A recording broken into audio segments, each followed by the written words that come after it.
신약 82쪽 마가복음 15장 1절로 10절까지의 말씀을 한 절씩 교독합니다. 새벽에 대제사장들이 즉시 장로들과 서기관들 곧 옷 공회와 더불어 의논하고 예수를 결박하여 끌고 가서 빌라도에게 넘겨주니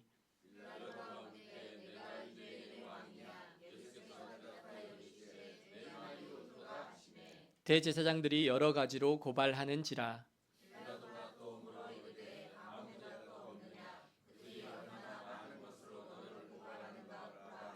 예수께서 다시 아무 말씀으로도 대답하지 아니하시니 빌라도가 놀랍게 여기더라.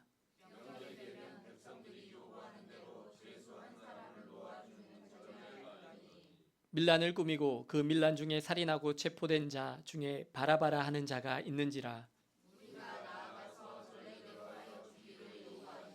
빌라도가 대답하여 이르되 너희는 내가 유대인의 왕을 너희에게 놓아주기를 원하느냐 하니 이는 그가 대제사장들이 시기로 예수를 넘겨준 줄 알미러라. 아멘. 2014년 9월 25일 파이낸셜 뉴스에 나온 내용입니다. 남에게 인정받기 위해 나중에 보상받기 위해 봉사하는 것은 진정한 섬김이 아닙니다. 섬김 자체가 목적이 되어야 합니다. 지난 21일 오기 영락자원봉사 아카데미에서 높아지려면 이라는 주제로 강의에 나선 임원택 백석대 역사신학과 교수는 섬기는 것은 기꺼이 종이 되는 것이라며 높아지고자 하는 세속적인 욕심을 경계해야 한다고 주장했습니다. 임 교수는 성경에 나타난 예수님의 12제자의 예화를 들며 예수님을 따르기 위해 세상의 부귀 영화를 버렸던 그들도 어느 순간 예수님의 왼팔과 오른팔이 되는 권세를 추구하려 했었다며 예수님은 그런 제자들에게 크고자 하는 자는 섬기는 자가 되고 으뜸이 되려거든 종이 되어야 한다고 말씀하셨다고 설명했습니다. 하지만 이 말씀 역시 액면 그대로 받아들이면 섬김과 종됨이 높아지기 위한 수단밖에 되지 않는다며 이어지는 다음 말씀에 주목해야 한다고 했습니다. 그것은 바로 섬김의 목적에 대한 예수님의 고백입니다. 인자가 온 것은 섬김을 받으려 함이 아니라 도리어 섬기려 하고 자기 목숨을 많은 사람의 대속물로 주려 함이니라. 임 교수는 이 같은 예수님의 말씀은 섬김 자체가 목적이 되어야 한다는 것, 종이 되어 섬기는 일 자체가 크고 귀한 일이라는 것을 깨닫게 한다고 말했습니다. 또 그는 이와 관련해 로버트 그린리퍼의 저서 리더는 머슴이다 를 예로 들며 자신을 낮추고 헌신하는 리더십이 최근 회사 경영이나 정치에 적용돼 각광받고 있지만 이것도 따지고 보면 리더로서 높아지기 위해 섬김을 이용하는 것이라고 지적했습니다. 예수님이 가르치시고자 한 것은 나중에 보상이 따를 테니 열심히 섬기라는 것이 아닙니다. 그 섬기는 순간이 이미 크고 가치 있는 일을 하고 있다는 것을 깨달아야 한다는 것입니다. 그렇습니다. 좋은 리더는 머슴과 같은 리더입니다. 예수님은 만왕의 왕이셨지만 이 땅에 종으로 오셨습니다. 우리 옆에 분들과 인사하실 때 이렇게 인사하시겠습니다. 예수님처럼 종 같은 리더가 됩시다. 예수님처럼 종 같은 리더가 됩시다. 그렇습니다. 우리가 종과 같이 자신을 낮추고 예수님이 하신 것처럼 상대방의 필요를 보고 그 사람을 사랑으로 섬길 때 하나님은 우리를 먼저 높이시고 하늘에서 큰 자가 되게 해 주실 것입니다. 왕이 되어 군림하려고 하기보다 종이 되어 섬기심으로 하나님의 나라를 우리의 선 땅에서부터 온전히 이루어 가시는 저와 여러분들 되시기를 예수님의 이름으로 축원합니다. 새벽에 대제사장들이 온 공회를 소집하고 함께 의논합니다. 그리고 예수 그리스도를 결박해서 끌고 가서 빌라도에게 넘겨줍니다. 넘겨주면서 그들은 예수님께 어떤 제목을 씌웠을까요? 그것은요, 내란죄입니다. 반란의 수괴라는 것입니다. 예수라는 사람이 자신이 유대인의 왕이라고 했으며 이 로마를 정복시키려고 했다라는 것입니다. 그래서 빌라도가 예수님께 묻습니다. 내가 유대인의 왕이냐? 그러자 예수님께서 내 말이 옳도다라고 하십니다. 왜 이들은 예수님이 왕이라고 했다고 주장하고 이것을 문제를 삼을까요? 얼마 전 12월 3일 우리나라의 대통령이 비상계엄으로 정적을 제거하고 독재자 같은 왕 같은 존재가 되려고 하다가 실패했습니다. 지금 야당에서는 그래서 대통령을 내란의 수괴라고 부르고 있습니다.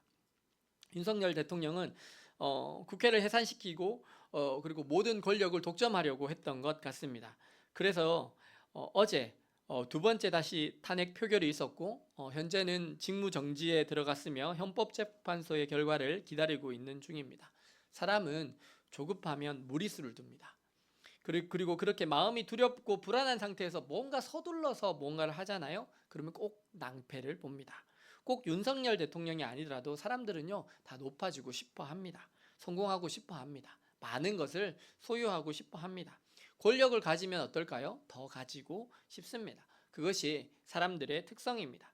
믿음이 없는 사람들은 자신이 왕이 되려고 합니다. 주인이 되려고 합니다. 모든 것을 자신의 마음대로 좌지우지하려고 합니다. 이것이 무엇일까요? 바로 무법자입니다. 자기가 주인인 사람입니다. 내가 왕인 사람입니다. 믿음이 없는 사람은 언제나 자신이 왕입니다. 그리고 자신의 그 자리를 지키기 위해서 전전긍긍합니다. 우리 주변에도 자신을 왕처럼 생각하는 사람들이 있습니다. 학창 시절에는 누가 있었죠? 일진들이 있었습니다. 우리 꼭 이제 막 담배 피고 화장실에서 그죠? 막 이게 그죠? 그런 당구장에 가면 막 담배 피고 모여 있고 이런 친구들 일진. 그 친구들이 학교의 왕처럼 애들을 이렇게 셔틀이라고 그러죠. 요즘은 셔틀이라고 그래요. 우리 때는 막 심부름 보내고 그랬는데 그 보내면서 막 괴롭히는 거예요. 그런가 하면 직장에서는 사장님이 그럴 수 있어요. 혹은 사장님의 총애를 받는 다른 직원이 갑질할 수 있습니다. 그런가 하면 일부 교회에서는 담임 목사가 왕처럼 굴 수도 있습니다.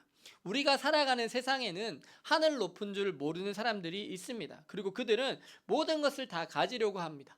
풀소유를 하려고 합니다. 얼마 전 불교계의 해민 스님이라는 분이 문제가 된 적이 있었습니다. 원래 불교는요 무소유를 강조합니다.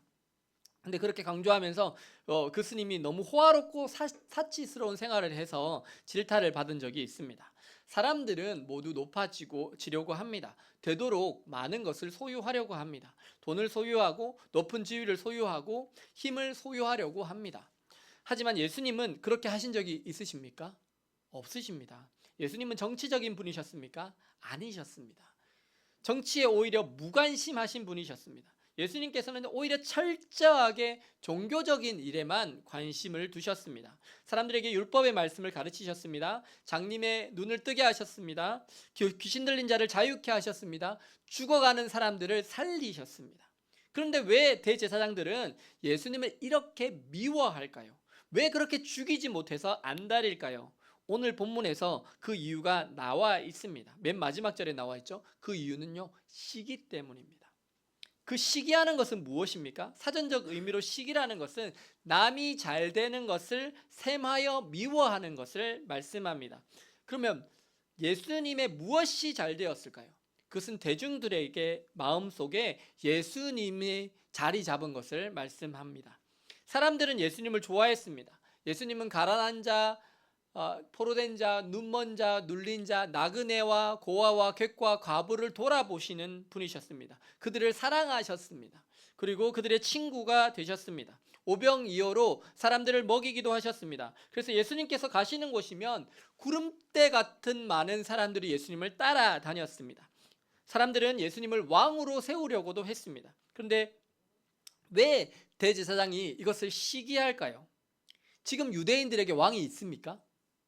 왕이 없습니다. 로마의 황제를 유대인들이 왕으로 인정합니까? 인정하지 않습니다. 마지못해 힘 때문에 인정하겠지만 그들의 마음으로는 로마의 황제 가이사를 인정하지 않습니다. 그렇다면 헤롯을 왕으로 인정할까요? 아닙니다. 헤롯은요 두로와 시돈을 포함한 이스라엘 지역까지를 다스리는 로마의 분봉 왕일 뿐입니다. 그리고 그는 이스라엘이 볼 때는 이방인입니다. 유대인들은 이방인이 자신들에게 좀 우호적이라고 해서 그를 진정으로 왕으로 인정할까요? 아닙니다. 단일 민족은요 자기 민족이 아니면 왕이 될 수 없어요. 인정하지 않습니다. 그렇다면 이스라엘에게 있어서 그 당시에 가장 인정을 받았던 사람은 누구였을까요?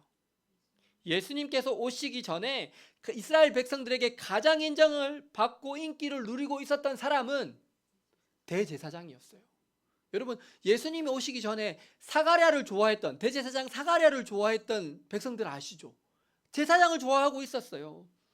왜냐하면 정치에 관심이 없는 사람들도 절기는 지키러 성전에 갑니다. 그리고 그 성전에서 정말 정성스럽게 제사를 드리고 예배를 드리고 보는 사람이 대제사장이에요. 그럼 그 사람을 존경하게 됩니다. 좋아하게 됩니다. 그런데 안나스와 가야바 이 두 사람은요 사위지간입니다. 안나스가 장인이고요, 가야바가 사위입니다. 원래 현직 제사장은요 한 사람이죠. 원래는 가야바인데 벌써 은퇴했어야 되는 장인인 안나스가 그 자리를 놓았을까요? 놓지 않는 거예요. 비선 실세처럼 계속 이렇게 조정하고 있는 거예요. 영향력을 행사하고 있었습니다. 그래서 오늘 본문에서도 뭐라고 하죠? 대제사장들이라고 기록하고 있습니다. 이들은 제사의 권한, 종교적 권한을 다 가지고 있었는데 그것만으로 부족해서 정치적인 권한을 더 가지려고 했습니다. 그래서 정치적으로 예수님을 죽이기 위해서 의회를 소집합니다. 이것은 무엇일까요? 그것은요, 자기가 제사에 대한 권한을 다 쥐고 있는데 정치적인 권력도 군림하고자 한 것입니다. 아니, 자신이 제사장이고 자기가 유대인들에게 가장 존경받는 이스라엘의 지도자인데 예수님께로 사람들의 관심과 지지가 몰려가니까 시기가 일어납니다. 질투가 일어납니다. 그리고는 예수님을 용서할 수 없습니다. 그래서 제사장들임에도 공의회, 우리로 따지면 국회를 소집한 것입니다. 여러분, 국회는 누가 소집해야 할까요? 국회의장이 소집하는 것입니다. 근데 만약에 어떤 대형교회 담임 목사님이 국회를 소집하면 됩니까? 안 됩니까? 안 됩니다. 안 됩니다. 근데 지금 이들이 그런 짓을 하고 있습니다. 시기와 질투에 사로잡혀서 예수님을 죽이려고 하고 자신의 영향력으로 불법을 마음대로 행하고 있습니다. 믿음이 없는 사람은 자신이 언제나 높아지려고 합니다. 왕이 되려고 합니다. 권력을 가져도 더 가지려고 합니다. 자신의 마음대로 모든 것을 좌지우지하려고 합니다. 여러분, 사울 왕이 왜 다윗을 죽이려고 했습니까? 그것도 역시 시기 질투 때문입니다. 자신보다 백성들이 다윗을 더 사랑했기 때문입니다. 믿음이 없는 사람은 자신이 왕이 되고자 합니다. 그리고 자신의 왕자리를 빼앗길까 봐 전전긍긍합니다. 대제사장들은 왜 예수님을 죽이려고 하냐고요? 그것은 사람들이 예수님을 자신들보다 더 좋아하기 때문입니다. 자기가 주목을 받아야 하고 자기가 사람들에게 인기를 받아야 하는데 사람들이 어렵고 힘들 때 제사장인 자신은 찾아오지 않고 예수님에게 기도받으러 가기 때문입니다. 왜 그들이 시기하고 질투를 했을까요?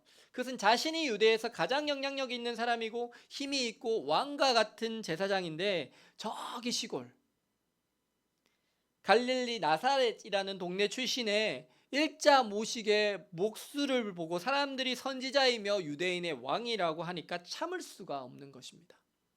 믿음이 없는 사람은 언제나 자신이 왕이 되려고 합니다. 자신의 마음대로 하려고 합니다.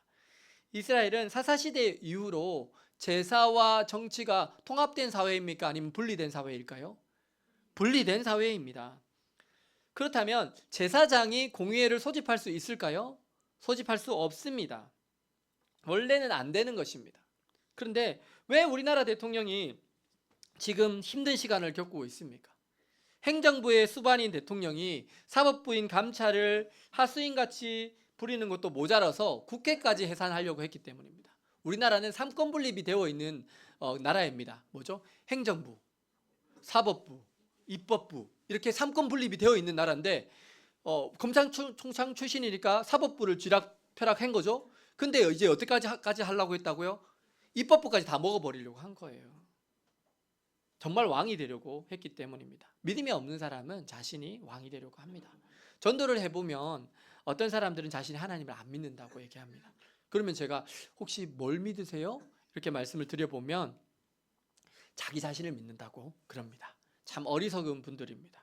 우리가 우리 자신을 잘 압니까? 정말 잘 압니까? 우리는요, 우리 자신을 잘 모릅니다. 우리는 우리 자신에 대해서 착각을 많이 합니다. 우리는요, 우리가 의인인 줄 알아요. 예수님 정말 많이 닮은 줄 알아요. 그러면서 우리 자신이 얼마나 돈에 대해서 욕심이 많은지 또 올라가고 싶어하고 성공하고 싶어하는지 잘 모릅니다. 여러분 정말 뭐 때문에 걱정하세요? 여러분의 걱정과 근심은요 정말 돈과 아무런 상관이 없습니까? 만약에 여러분이 그렇다고 하시면요 여러분은 정말 예수 그리스도를 닮아 가시고 계신 거예요. 예수님은요, 이 땅에 낮아지려고 오셨습니다. 왕이신 그분이셨지만 종이 되기 위해서 오셨습니다. 우리 빌립보서 2장 6절과 7절 말씀을 우리 스크린에 있습니다. 함께 읽겠습니다. 그는 근본 하나님의 본체시나 하나님과 동등됨을 취할 것으로 여기지 아니하시고 오히려 자기를 비워 종의 형체를 가지사 사람들과 같이 되셨고. 아멘. 예수님은 만왕의 왕이십니다. 원래부터 하늘과 땅의 모든 권세를 가지신 왕이셨습니다. 그런데 그분이 종의 형체를 가지셨습니다. 그리고 종처럼 되셨습니다. 사람들을 섬기셨습니다. 가난한 자, 포로된 자, 눈먼 자, 눌린 자, 나그네와 고아와 객과 과부를 정말 사랑하고 섬기셨습니다. 고아들의 아버지가 되어주셨습니다. 죄인들의 친구가 되어주셨습니다. 수건을 허리에 두르시고 제자들의 발을 씻기셨습니다. 그래서 제자들은 예수님을 거룩한 종으로 인정했습니다. 우리 사도행전 4장 30절 말씀을 함께 읽겠습니다. 손을 내밀어 병을 낫게 하시옵고 표적과 기사가 거룩한 종 예수의 이름으로 이루어지게 하옵소서 하더라. 아멘. 예수님은 가장 높은 왕이셨지만 그분 스스로 종이 되셨습니다. 요즘에 예수님의 리더십과 관련된 용어로 서번트 리더십이라는 용어가 있습니다. 혹시 들어보셨습니까? 들어보신 분이 있으시네요. 서번트 리더십. 네이버 지식백과에 따르면 이 서번트 리더십이라는 단어는 타인을 위한 봉사에 초점을 두고 자신보다 구성원들의 이익을 우선시하는 리더십을 말합니다. 이 서번트 리더십이라는 용어를 맨 처음으로 쓴 사람은 그린 리프라는 미국의 학자입니다. 그는 헤르만 헤세의 소설 동방술래의 등장인물 레오를 통해서 서번트 리더십에 대한 영감을 얻은 것으로 알려져 있습니다. 그 동방술래라는 레오의 임무에 대한 내용은 이렇습니다. 제가 동방술래를요 여러분들한테 알려드려야 되니까 다 읽어봤어요. 읽어봤는데 이 책에서 레오는요 하인 중에 한 사람이었어요. 근데 그는 하인입니다. 하인으로 들어왔어요. 이 여행객 중에 하인으로 들어왔어요. 그는 집 나르는 일을 도왔고 대변인의 사적인 일을 도맡아 하곤 했습니다. 이 눈에 잘 띄지 않는 이 남자는요 어딘지 모르게 사람을 끄는 구석이 있었고 부담 없이 사람의 마음을 사로잡는 힘이 있어서 모든 사람이 그를 좋아했습니다. 그는 즐겁게 일했습니다. 대개 혼자서 노래를 부르거나 휘파람을 불었으며 그를 필요로 할 때가 아니면 사람들이 그를 필요로 할 때가 아니면 눈에 띄지도 않는 이상적인 하인이었습니다. 레오는 새를 길들이고 나비를 불러올 줄도 알았습니다. 레오는 소박하고 자연스러웠으며 볼이 붉고 다정하고 겸허한 사람이었습니다. 레오는 주인공과의 대화에서 봉사의 법칙에 대해서 이렇게 이야기합니다. 오래 살기를 원하는 사람은 남에게 봉사해야 합니다. 남을 지배하려는 사람은 오래 살지 못해요. 그러자 주인공이 묻습니다. 그렇다면 왜 그토록 많은 사람이 지배욕에 사로잡히는 걸까요? 그러자 레오가 다시 대답합니다. 그들이 그 법칙을 몰라서 그렇습니다. 지배하기를 타고난 사람은 몇 명 되지 않습니다. 그런 사람들은 지배하면서도 쾌활하고 건강하게 지낼 수 있지요. 하지만 그렇지 않은 사람들, 야심만으로 지배자가 된 사람들은 모두 무에서 끝나기 마련입니다. 여행단에서 하인같이 굳은 일을 도맡아 했던 레오는 여행 단원들을 충성스럽게 섬기고 돕습니다. 그들에게 필요한 것들을 제때에 공급하고요. 힘들어하는 사람들을 위해서 위로의 노래도 불러주는 등 함께 여행하는 사람들의 필요를 잘 돌보고 섬겼습니다. 이러한 레오가 여행 도중에 갑자기 사라져버리자 여행단은 혼란에 빠지게 되고 결국은 여행이 중단됩니다. 여행단은 나중에 사실상 그 여행단을 이끌었던 인물이 레오였다라는 것을 깨닫게 됩니다. 그린리프는 리더가 레오처럼 구성원들이 필요로 하는 것을 채워주고 도와줘야 한다고 강조하면서 새로운 리더십 모델로서 서번트 리더십을 제언합니다. 서번트 리더십은 타인을 위한 봉사에 초점을 두고 자신보다 구성원들의 이익을 우선시하는 리더십입니다. 쉽게 말하면 서번트 리더는 내가 성공하려고 구성원들을 이용하는 사람일까요? 아닙니다. 그건 전통적인 리더십이죠. 그게 아니라 오히려 구성원 한 사람 한 사람의 성공을 내가 섬기고 돕는 사람입니다. 바꾸어 말하면 봉사자로서 직원, 고객, 공동체를 우선으로 여기며 그들의 필요를 만족시키고자 하는 리더십입니다. 자신보다 다른 사람들을 우선적으로 섬긴다는 것을 전제로 하기 때문에 다른 사람들을 이끌려는 열망에 초점을 두는 전통적인 리더십과 대비됩니다. 즉 기존의 리더십에서 리더의 목적이 섬김을 받는 데 있었다고 한다면 서번트 리더십을 발휘하는 리더의 목적은 다른 사람들을 섬기는 것입니다. 조직에서의 서번트 리더는 지시나 명령의 통제 방식이 아닌 섬기는 자세를 취하면서 구성원들의 성장과 발전을 도와서 구성원들 스스로 조직을 위한 목표 달성에 기여할 수 있게 만듭니다. 서번트 리더십을 발휘하는 리더들의 행동 특성은 다음과 같습니다. 우리 앞에 나와 있습니다. 첫 번째는요, 경청입니다. 수용적 태도로 구성원들의 생각이나 견해를 주의 깊게 잘 듣는 것입니다. 좋은 리더는요, 듣는 마음을 가진 리더입니다. 때로는 100번 말하는 것보다 한 번 잘 듣는 것이 더 낫습니다. 두 번째는요, 공감입니다. 구성원의 입장에서 구성원의 관점과 사고를 이해하려고 노력하는 리더입니다. 세 번째는요, 치유입니다. 구성원들의 개인적 복지에 관심을 갖고 그들 스스로 개인적인 문제들을 극복할 수 있도록 리더가 지원합니다. 네 번째는요, 지각입니다. 지각은 늦는 게 아니라요, 이게 뭐죠? 알지죠. 알지. 그러니까 자기 자신뿐 아니라 자신이 다른 사람에게 미치는 영향력도 잘 인식하는 사람입니다.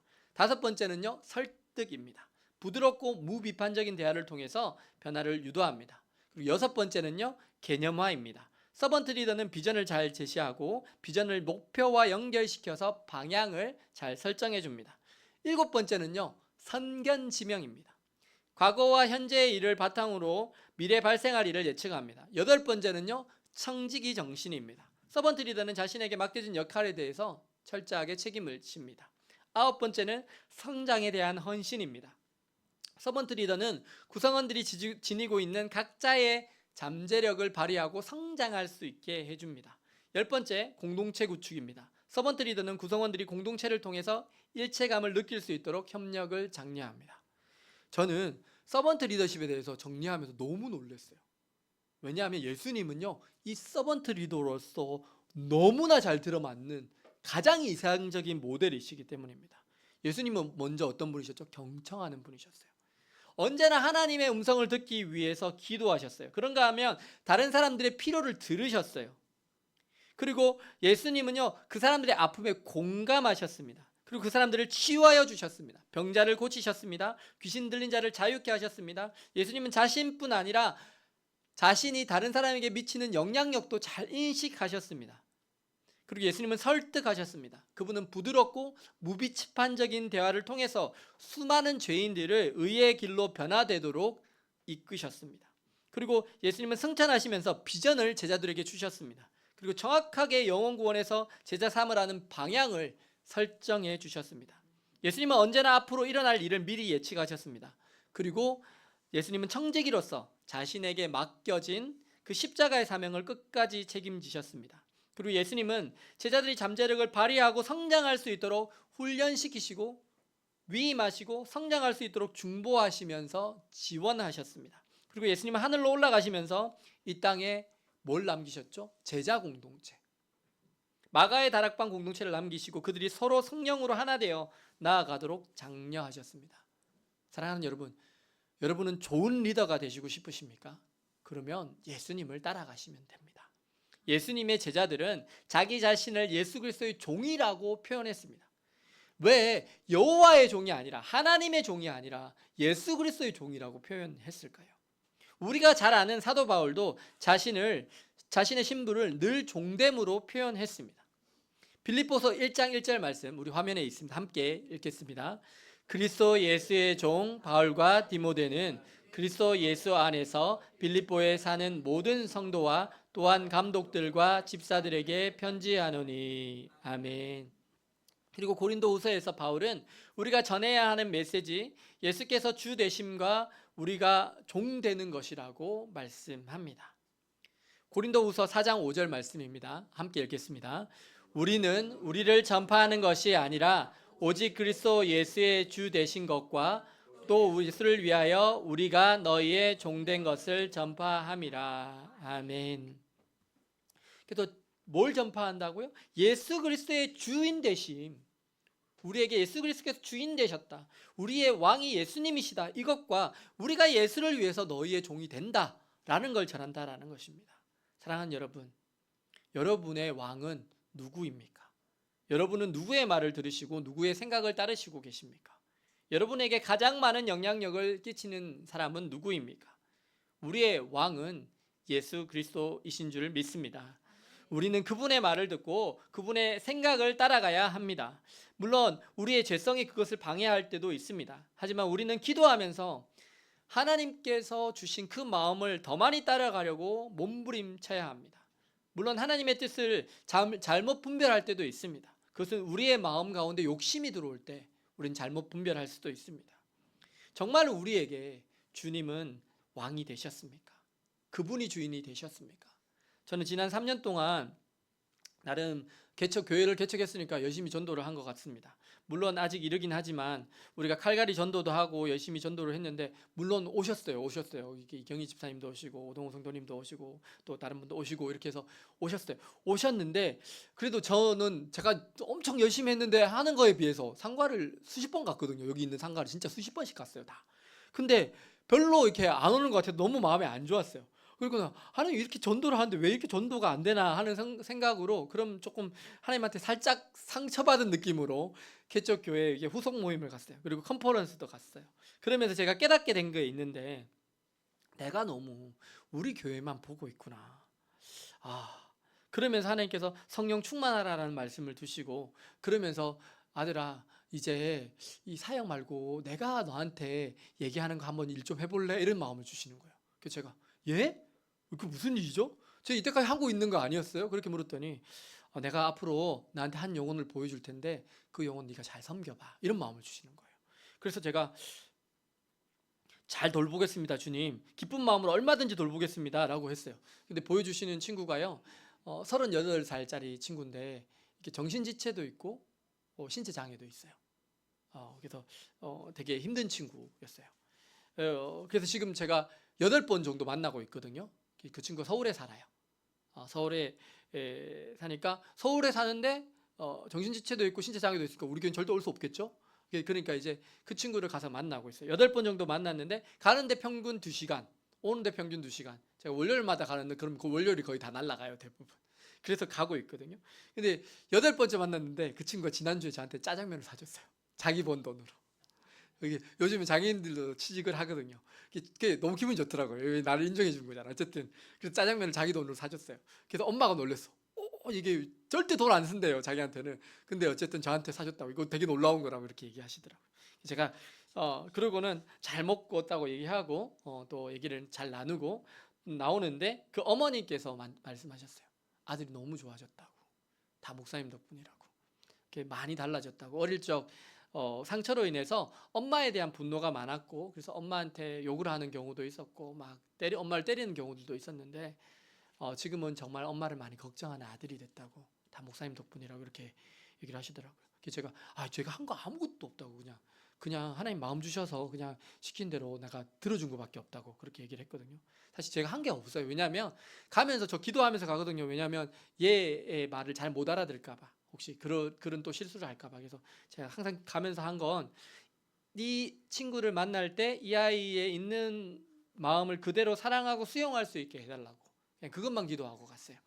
그리고 그냥 그 친구를 만났을 때 정말 기도하는 마음으로 집중해서 들어준 것밖에 없어요. 그 마음을. 그리고 공감해 준 것밖에 없어요. 근데 하나님께서 그 일을 너무 기뻐하시는 거예요. 그리고 그 친구도 좋아지고요. 그래서 제가 하나님이 부탁하신 일 제가 충성되게 하니까 갑자기 그 이후로 안 왔던 새가족 분들이 한 분씩 오시는 거예요. 지난주에도 한 분 오시고, 그죠? 또 수요일도 한 분 오시고, 그래서 제가 제 사역적인 욕심을 잠깐 내려놓고, 정말 나와 상관없이 하나님께서 정말 제게 원하시는 일을 먼저 해보려고 잠깐 몸부림쳤더니, 하나님께서 내가 가장 간절히 기도했던 마음에서 오늘 먼저 이루어 주시는 거예요. 사랑하는 여러분, 하나님은요 우리가 종이 되어서 하나님이 보여주시는 한 영혼 섬기는 걸 너무나 기뻐하십니다. 우리가 아무런 대가 없이, 바라는 것 없이 순수하게 하나님을 사랑하는 마음으로 내 눈앞에 그 한 사람 종이 되어 섬길 때, 하나님께서 우리의 마음의 소원을 먼저 이루어 주시고 우리에게 한없는 평안을 부어 주십니다. 오늘 내가 쫓고 있는 것은 왕이 되고자 하는 성공의 길입니까? 아니면 주님을 왕으로 모시고 그 하나님의 뜻을 따라서 종이 되어 섬기는 섬김의 길입니까? 오늘 주님의 마음을 따라 종의 길, 섬김의 길로 나아가심으로 하나님께서 여러분의 마음을, 소원을 응답하여 주시고 정말 이 땅에서보다 하나님의 나라에서 큰 자로 살아가시는 저와 여러분들 되시기를 예수님의 이름으로 축원합니다.